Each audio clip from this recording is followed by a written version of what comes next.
Hey, it's Amanda with Artslandia. We're here at the World Trade Center Theater for Portland Playhouse's 20th anniversary production of Angels in America Part 1, Millenium Approaches. I'm standing here with Noah Jordan. Noah plays Lewis in Angels in America Part 1, Millennium Approaches. This is an incredible experience doing this play. Tell us a little bit about the process. It's been just amazing.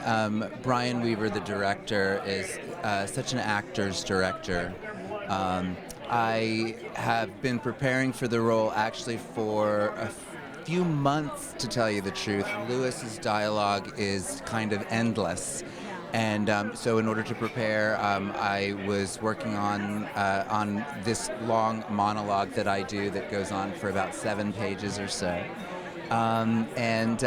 We rehearsed it mostly as scenes, so just whoever was in that scene would come in for that day. So a lot of the rehearsal process was kind of disjointed, and it's only been in the last week or two that then all the actors get together and we start doing the full run. So that's kind of what the rehearsal process has been like. I'm here with Wade McCollum, a man who really needs no introduction here in Portland, Oregon. You are one of our shining theater stars. It's great to see you. You too. Thank you so much for coming over and talking to us. So this is it's kind of a light play, sort of a fast, like a little farce type of thing, right? Yeah. Little slamming doors. Yeah. No big deal. Just another day at the office, right? Yeah. So this is really one of those shows that probably the most important play to come out in the last 50 years. And it's a Kushner who is just an incredible artist. So tell us a little bit about coming into this process with such a well-known play and a play that has it really requires the actor to just plumb some really incredible emotional depths. Yeah. I have wanted to do this play for 20 years since it played in New York. I was 13, 14 when it came out. And I remember reading the entire 2 parts in Bloomsbury Books in Ashland, Oregon, and just weeping my eyes out. Little gay boy in the corner of a bookstore just bawling and getting turned on and laughing, you know. Yes.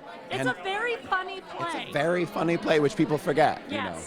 But it's got a lot of beautiful humor, and, it really inspired me in a big way. And it also was kind of a fulcrum on which my life turned, because it opened the door that homosexuality and spirituality or the sacred were not mutually exclusive. Right. And for the first time I felt like, wow, Kushner wrote a gay man as a prophet, and it changed my perspective on myself and on the community at large. And so ever since then I felt like, it's something, that needs to be done. And it feels like a really important play, not just for my own personal, but also for the community at large in a big way.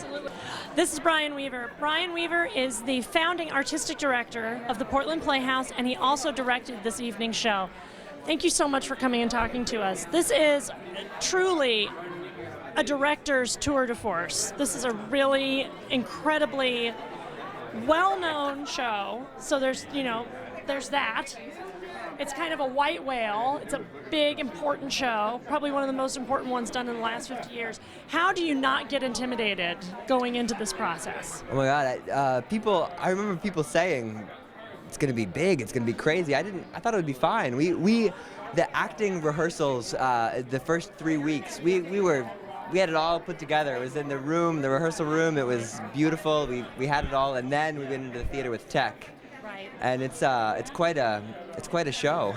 Well, that's one of the reasons why you're here at the World Trade Center is because of the technical aspects of the show, correct? Yeah, we wanted larger lighting, sound, scenic capabilities, so it's fun. It was fun. The Trade Center is fun because it's like, it's intimate. The audience isn't very far away, but it's still a big theater. It's a big stage. Right. Yeah. Right. Now, Lewis has a very compelling story, in my opinion, and a very human story. Yes.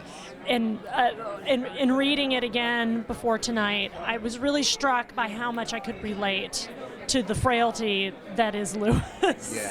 Yes. So, but he could easily get a bad rap too. Absolutely. So tell me about that dichotomy. Yeah, it's definitely a dichotomy. I would say that it would be very easy to play the grief, his grief and his confusion.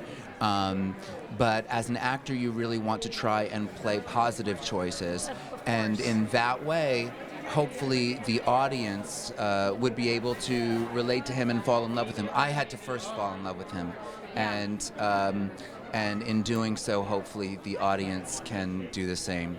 Yeah. And it's sometimes harder to fall in love with somebody who you know all their faults. Absolutely. And Lewis wears them on his sleeve. Well, and that's just it. You know, we're all flawed. We're all human, and it's a beautiful thing. We all have our weaknesses and shortcomings, and we just have to accept that about each other, and know that we're all doing the best we can in the face of our given circumstances. Yeah. And we were talking about this earlier with somebody. In a way, fortunately, it holds up because it's a great piece of theater, and in a way, unfortunately, it holds up because we still have so many questions that need to be answered about this horrible illness that's taking so many of our greats away from us. Yes, the illness, the politics, Yes. the environment. Yes. I mean, he really goes to town in this play. You know, it's kind of his diatribe on all sorts of issues. It's true, but he presents it in such a really fresh way that you don't really realize until you're done with it that you're like, oh wow, yeah. I was really surprised coming into this process at how dangerous the play still felt. You know, Yes. 20 years later, it still feels risky, which again is maybe not good, but is also a beautiful hallmark of amazing writing, of genius writing, really. It really, I mean, to just have something still feel that fresh and amazing 20 years later, it's just such a huge credit. He's a really incredible artist. It's true. So what's next for you?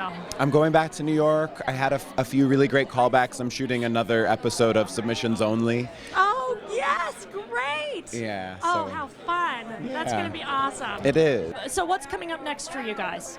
We're doing Famished by Eugenia Woods. Oh. Yeah, it's about food and food obsession and family relationships and how that is involved in food. I don't know what you're talking about. It's a eat your vegetables. No. Now, do you make Portland your home? No, I actually live in New York, though great. I've worked, thank you, I've worked in Portland before. Okay, great. I've worked for ART, I did a couple of shows, and I've worked for Portland Center Stage. And it's been about 3 years since I've been back to Portland, and it's incredible to be in Portland. I love Portland, and I hope to keep coming back again and again. Did you see? It's snowing. Look how big the snow I is. see Isn't it? that. It's amazing. Amazing. Portland, it's a land of magic. Totally. It's great.